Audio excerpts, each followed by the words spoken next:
Kay Johnston, thank you so much for taking the time in joining us. It's always a great pleasure to talk to you.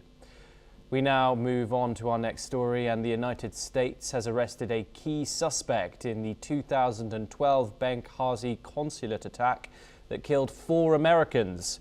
Attorney General Pam Bondi confirmed that Ziyaya al-Bukhaush has been extradited to the US and will face charges including murder, attempted murder, arson and terrorism charges.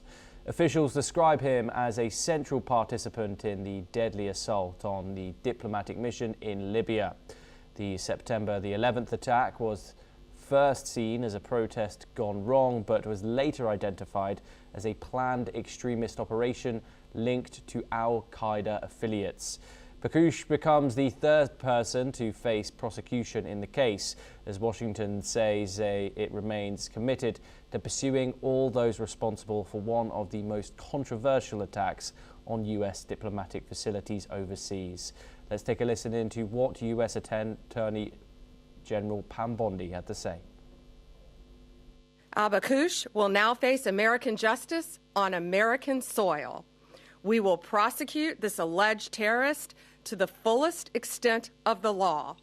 He'll face charges related to murder, terrorism, arson, among others.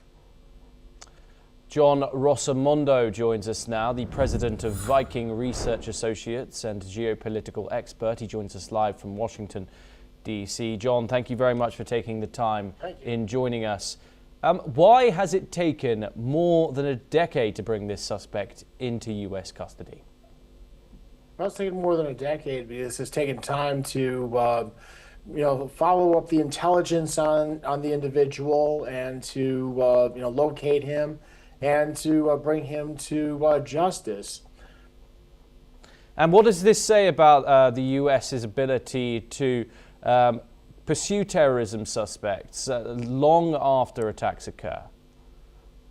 Well, when you have something as serious as the Benghazi attack in 2012, the United States doesn't forget and it doesn't forgive.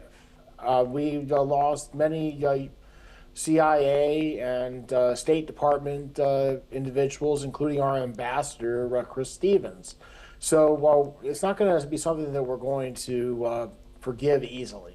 And for those who don't know about it, what exactly was the Benghazi attack? Why was the pursuit of these individuals so important?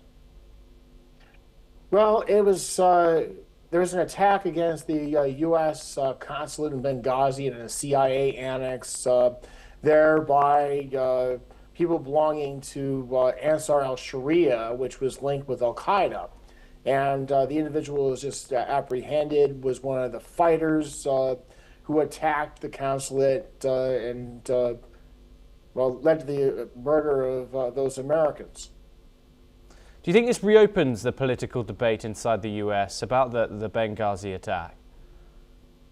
I don't think that it does much of anything, because I think that most Americans have moved on because it was so long ago. I mean, it was a heinous crime that the Obama administration let happen and then covered up to preserve the narrative that al-Qaeda was on the run. Okay, John, do stay with us as we turn to our next story. We stay in the U.S.